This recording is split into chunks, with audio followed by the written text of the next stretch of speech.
Welcome to OhioValleyFishing.com. Today we're going to be talking a little bit about catching skipjacks. Skipjacks are a member of the herring family, and they're a very good bait fish, especially in rivers in the Ohio Valley region area. One of the things you need to catch skipjacks is called a sabiki rig. You can buy these pre-packaged. This is a size 10. Sometimes they have feathers, other times they have like these little white wings that resemble minnows swimming through the water, or also topwater bugs in the evening or in the morning where the fish like to feed on. These fish are pretty fast and active. You can try to catch them with a throw net. It's kind of tough to do. This is your best weapon for catching skipjacks.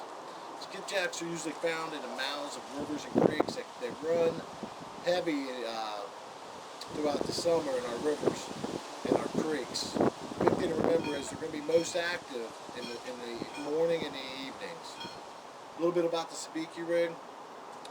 Like I said, it comes in this little package. It's got a spot on here for a sinker, a casting sinker, so you can actually get it out.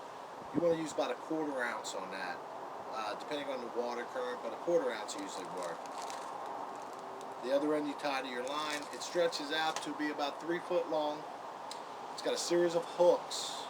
Every hook's got a little feather or a little white piece of material which resembles something that the skipjacks like to eat. Like I said, topwater bugs, or they can resemble minnows, the school minnows going through the water. We're going to be fishing a mouth of the Licking River today, where it meets with the Ohio. It's a spot where I've had good luck before. It's a little later in the year. We're talking right now, it's in late October, so we might not do as well. But like I said, throughout the spring and summer, you can catch them. You can actually freeze them. We'll go through that a little bit later. There's a trick to that. But hope you guys enjoy this video on how to catch and deal with skipjacks and how to preserve them for the long term. What we're going to mainly be doing is we're going to try to start out. I don't see a lot of them popping around. It's still a little bit early in the day. It's right before evening. They haven't moved in yet. They kind of come from the deeper water to the shallow water. So what we're going to do is a little systematic casting. See if we can hook into one, a stray one. They're always here. It's just when they're schooling, they're a lot more active. They tend to bite quicker. You can catch a lot of them. I mean, you can catch 60, 70 of these a day. Some days you might catch one, but you know they'll range in size from 3 inches all the way up to, heck, about 13, 14 inches. I think the state record in Kentucky is right around 3 pounds. Other states probably in the 2 and 3 pound range as well. I think the biggest one I've caught ever was actually up towards the dam, and I think it weighed in about 1.5 pounds. It's a pretty nice size because you can cut them up into cut bait, so it makes it kind of nice. But like I said, we're going to just film this as we do a little bit of systematic casting.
First skipjack, pretty nice size one.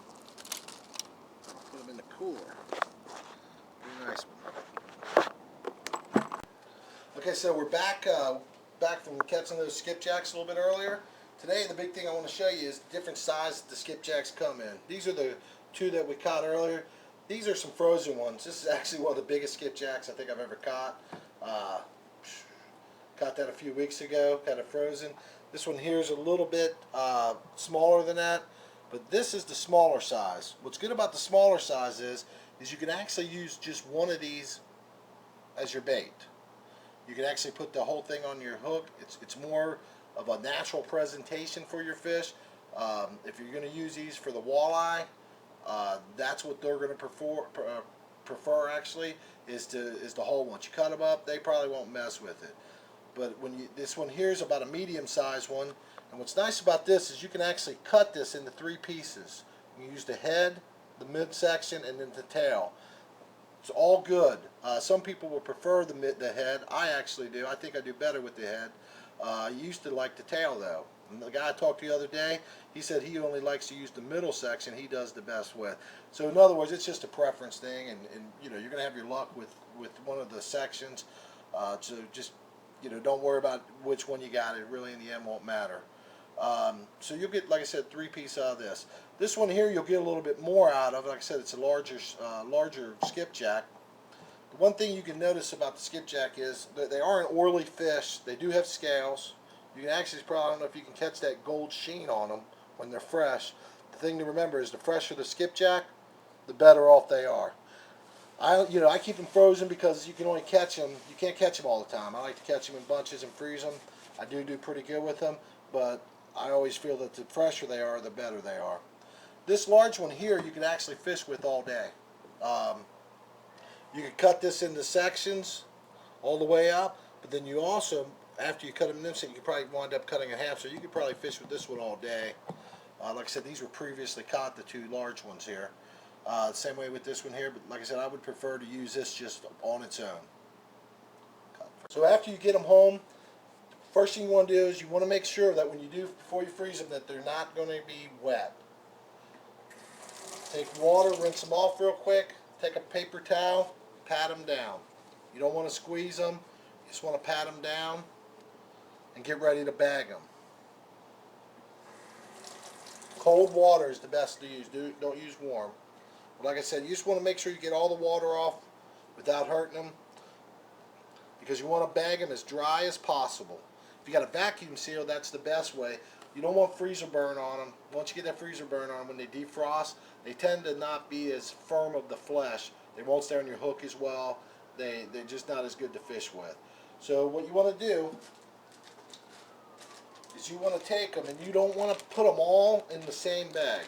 You want to break it up so when you're fishing, you only have to defrost the ones you're going to use. I'm just going to put these 2 because I caught them together, so they'll be good like that. I'm going to zip them up like that. I'm going to make sure all the air's out. Like I said, if you do got a vacuum seal, this would be the best way. But I get away with this. I do all right. They'll keep for about 6 months as long as you don't have a lot of water on them. They should do pretty good. And then I put them into a larger bag. So I'm double bagging these fish. When you're dealing with the larger ones, such as this one here, you kind of want to put that in its own bag, because when you defrost that, you want to use it pretty quickly. You don't want it you don't ever want to try to refreeze them after they become thawed. They'll fall apart. So I put this one on its own like that. You can also do what's good about these bags. You can write the date that you caught them, so you can always use your freshest one last. So roll it up a little bit, make sure all the air's out of it, zip it, and you put it inside the other freezer bag.